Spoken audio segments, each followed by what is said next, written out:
Ya pemirsa, hujan tidak lagi sekedar turun membasahi Jakarta, tapi mengguyur kota ini tanpa jeda.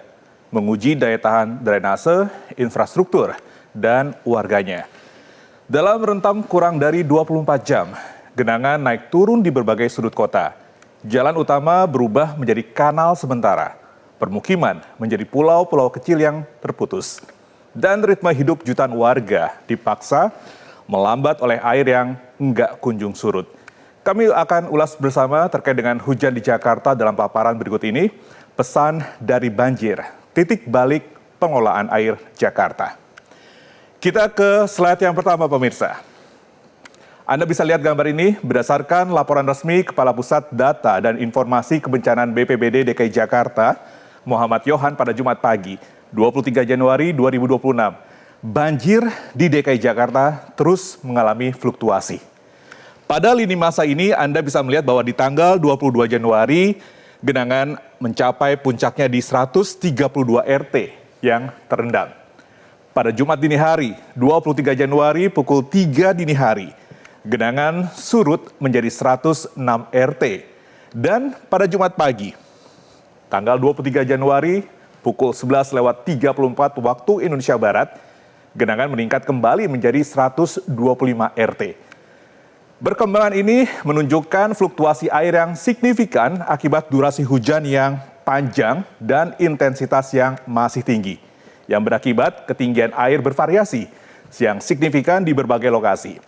Kita bisa lihat distribusi genangan per wilayah, baik itu di Jakarta Barat, Jakarta Selatan, Jakarta Pusat, Jakarta Utara, dan Jakarta Timur.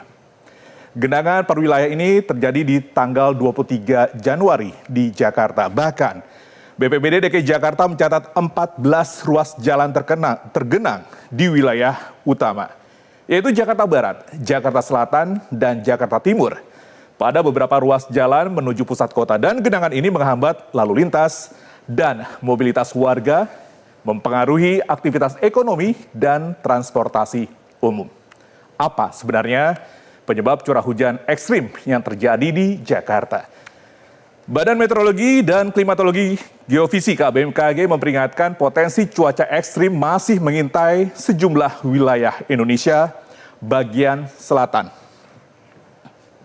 Pada periode Januari 2026, seiring kembali terbentuknya bibit siklon tropis di sekitar wilayah perairan Indonesia, yaitu bibit siklon 96S dan 97S. Bibit siklon tropis 96S muncul di wilayah Nusa Tenggara Barat dan sempat menjadi sistem cuaca yang mengkhawatirkan sebelum akhirnya melemah dan dinyatakan punah. Meski sudah melemah, dampak yang ditinggalkan masih sangat nyata di lapangan. Selama berada di wilayah operasinya, 96S membentuk sirkulasi sinklonik yang luas, merentang dari Jawa hingga Nusa Tenggara. Hasilnya adalah intensitas hujan yang melampaui rata-rata musiman. Bukti dampak 96S terlihat dari catatan curah hujan ekstrim yang dipantau BMKG. Dalam keterangan tertulis, BMKG mengatakan ketika bibit siklon tropis 96S melemah dan hilang dari radar, bibit siklon tropis 97S terbentuk di wilayah Samudra Hindia Barat, Daya hingga Nusa Tenggara Barat. Kedua, adanya seruakan dingin atau cold shorts di mana massa udara dingin dari China bergerak ke wilayah Indonesia. Kemudian bertemu dengan udara tropis yang hangat dan lembab sehingga menciptakan kondisi yang sangat labis. Selanjutnya adalah adanya gelombang atmosfer Rossby dan Kelvin. Kombinasi faktor ini menghasilkan pembentukan awan cumulonimbus yang cepat dan berkembang pesat di sebagian besar wilayah Jabodetabek, berimbas pada intensitas hujan yang tinggi dengan durasi curah hujan yang lama. Kemudian pemirsa, Gubernur DKI Jakarta Pramono Anung dalam inspeksi lapangan di Kali Cakung Lama di Jakarta Utara kemarin, Jumat 23 Januari mengungkap bahwa penyebab utama banjir saat ini adalah faktor cuaca, bukan infrastruktur semata. Terkait cuaca ekstrim di Jakarta, Gubernur telah melakukan penambahan pompa dan sejumlah langkah lainnya. Kita dengarkan pernyataan Gubernur selengkapnya. Kalau melihat persoalan di Jakarta sekarang ini, yang di luar dugaan memang curah hujannya itu tinggi sekali. Jadi cuaca ekstrim yang terjadi, mohon maaf, bukan hanya di kita, bahkan di beberapa daerah kurang lebih juga sama. Tetapi di Jakarta, saya hanya mau bicara urusan Jakarta, kami harus menangani itu. Termasuk penambahan pompa, saya sudah instruksikan kepada Bu Ika untuk kita konsentrasi, satu, menambah pompa, yang kedua adalah normalisasi di beberapa titik, diantaranya di tempat ini, Kali Krukut dan Ciliwung. Jadi tiga itu yang menjadi konsentrasi pemerintah DKI Jakarta. Pemirsa, Gubernur di kesempatan yang sama mengatakan jika dibandingkan atau melakukan komparasi 2 minggu lalu, awal Januari 2026 tepatnya, beberapa titik di utara Jakarta mencapai ketinggian banjir hingga 250 cm. Periode saat 22 hingga 23 Januari 2026, ketinggian rata-rata sekitar 150 cm. Tetapi durasi hujan yang lebih panjang. Pramono mengatakan jika durasi hujan yang panjang berjam-jam tanpa henti, berakibat pada penambahan titik-titik banjir yang sebelumnya tidak terendam. Curah hujan yang mencapai 267 mm per hari jarang sekali terjadi. Kita lihat kenapa Jakarta selalu rentan banjir. Meskipun Gubernur menegaskan bahwa kurangnya infrastruktur bukan satu-satunya penyebab, realitas di lapangan menunjukkan sistem drainase Jakarta dirancang berdasarkan data historis curah hujan yang lebih moderat. Curah hujan ekstrim periode 16 hingga 23 Januari 2026 melampaui kapasitas desain sistem drainase. Pompa-pompa menjadi kewalahan memindahkan air yang terakumulasi. Tapi juga Jakarta memiliki karakteristik geografis yang rentan banjir. Sebagian besar Jakarta berada di ketinggian rendah dengan topografi datar.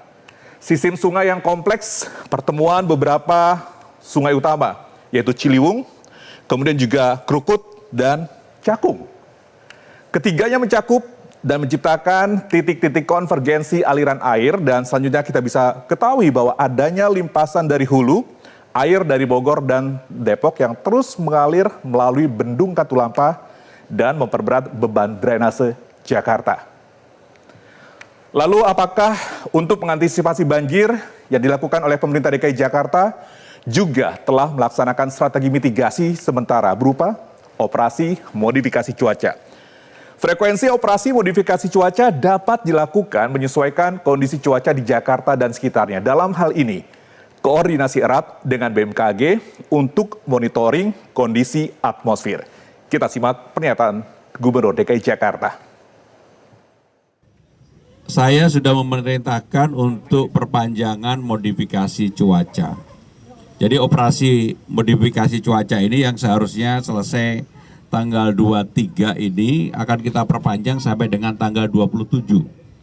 Kenapa diperpanjang? Saya tidak mau terulang kembali bahwa kita tidak persiapkan untuk itu. Walaupun persoalan yang menyangkut modifikasi cuaca ini ada kritik dari banyak orang. Menurut saya nggak apa-apa, tapi ini secara langsung seperti hari ini, harusnya modifikasinya hanya 1 kali, saya langsung perintahkan 2-3 kali, kalau perlu sampai 3 kali. Jadi sampai dengan tanggal 27 modifikasi cuaca boleh dilakukan 1 hari sampai dengan 3 kali. Pemirsa, syarat keberhasilan penanganan banjir Jakarta tidak akan ditentukan oleh 1 dan 2 faktor saja. Sebaliknya, ia bergantung pada 4 pilar yang saling terkait yang hanya akan menghasilkan dampak jika dijalankan secara simultan, terukur, dan dengan komitmen jangka panjang yang enggak tergoyahkan. Kita bisa lihat konsistensi implementasi, yaitu kelanjutan program normalisasi dari pembangunan infrastruktur. Kemudian juga yang kedua adalah koordinasi lintas wilayah, kerjasama DKI Jakarta dengan Jawa Barat, Bogor, Depok, dan Bekasi, dan Banten, terutama di Tangerang. Untuk manajemen air dari hulu ke hilir. Kemudian yang ketiga adalah penegakan regulasi, yaitu penegasan peraturan tata ruang, pembatasan air tanah, dan perlindungan area resapan. Serta yang keempat adalah adaptasi terhadap iklim, desain infrastruktur yang resilient terhadap hujan ekstrim yang semakin sering dan intensif. Pemirsa, Jakarta menghadapi tantangan banjir yang kompleks, namun komitmen pemerintah untuk reformasi infrastruktur dan pengelolaan air menunjukkan arah yang jelas ke depan. Keberhasilan penanganan banjir Jabodetabek akan menjadi benchmark bagi kota-kota besar lainnya di Indonesia yang menghadapi tantangan serupa.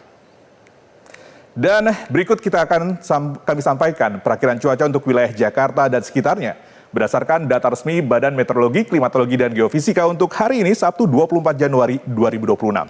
Anda bisa melihat bahwa seluruh wilayah DKI Jakarta diperkirakan akan diguyur hujan ringan sepanjang hari meliputi Jakarta Pusat, Jakarta Selatan, Jakarta Barat, Jakarta Timur, dan Jakarta Utara, serta Kepulauan Seribu dengan suhu udara di Jakarta berkisar antara 24 hingga 30 derajat Celcius dengan kelembapan relatif tinggi umumnya berada pada rentang sekitar 70 hingga 96%.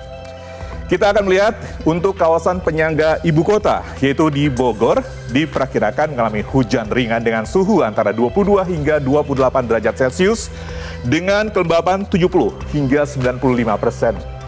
Kemudian juga Bekasi, dipotensi hujan ringan dengan suhu 23 hingga 29 derajat Celcius dengan kelembaban 69 hingga 98%. Kemudian juga Tangerang, hujan ringan, dan Depok, hujan ringan. Pemirsa, dengan kondisi cuaca ini, masyarakat di wilayah Jabodetabek diimbau untuk mewaspadai potensi hujan pada pagi hingga malam hari, termasuk kemungkinan genangan di titik-titik rawan. Pemirsa disarankan menyiapkan payung atau jas hujan saat beraktivitas di luar ruang, serta tetap memperhatikan informasi pembaruan cuaca dari BMKG dan otoritas terkait.